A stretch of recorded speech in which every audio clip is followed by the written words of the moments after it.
Hi மக்களே, புறாசுக்கு அனைத்து நம்பர்களும் என்ன பார்த்தீங்கன்னா 2 ஜோடி தவடால் நம்ம ஓட்டி காட்ட போகிறோம். இதில் இருக்கிற தவடாலுங்க தான். இந்த பூரி 3 பூரியும் ஒரு சப்ஜாவை மட்டும் தான் ஓட்டி காட்ட போகிறோம். எவ்வளோ டைம் பறக்குதுன்னு வாங்க பார்க்கலாம். புறாவை பறக்க விட்டுக்கலாம். என் தம்பி தான் இந்த புறாவை பறக்க விட்டான் பாருங்கள். அவங்க கையிலேருந்து பறக்க விட்டோம். அடுத்தது இன்னொரு ஜோடி பறக்க விட்றோம் பாருங்கள். அதையும் மொத்தம் 2 ஜோடி பறக்க விட்டோம். நல்லா நீட்டாக ஒரு 1.5 மணி நேரம் பறந்துச்சு. இப்போ தான் அது 2வது கலவை. 1.5 மணி நேரம் பறந்துச்சு. பறந்துட்டு வருங்க சத்தியில் உட்காந்துருச்சு. அதுபோக பார்த்தீங்கன்னா தாமராலும் சப்ஜாவும் ஒரு பழைய லைனில் ரொம்ப நாளாக நிறுத்திச்சு. இப்போ பேர் போட்டிருக்கோம். அந்த பேர் எப்படிக்குன்னு பார்த்துட்டு சொல்லுங்கள்.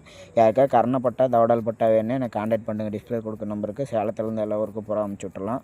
என்னை ஃபாலோ பண்ணிட்டு பாருங்கள். இன்ஸ்டா பயோவில் பார்த்தீங்கன்னா வாட்ஸ்அப் குரூப் லிங்க் இருக்கும். அதுலேயும் ஜாயின் பண்ணிட்டேன். அதுலேயும் நல்ல நல்ல புறா போடுவேன். நீங்கள் புறா வாங்கிக்கலாம், விற்றுக்கலாம். அதேமாரி யூடியூப்லேருந்தையும் பார்த்துட்டிங்கன்னா யூடியூப்லேயும் ஃபாலோ பண்ணிட்டு யூடியூப் பயோலையும் பார்த்தீங்கன்னா வாட்ஸ்அப் குரூப் லிங்க் இருக்கும். அதுலேயும் ஜாயின் பண்ணிக்கோங்க. இந்த புறா பேர் எப்படி இருக்குன்னு பார்த்துட்டு கமெண்டில் சொல்லுங்கள். இதோட பட்டாங்க யாருக்கா வேணும்னா கான்டாக்ட் பண்ணுங்கள், எடுத்துக்கலாம். ஓகேங்களா? தேங்க்யூ.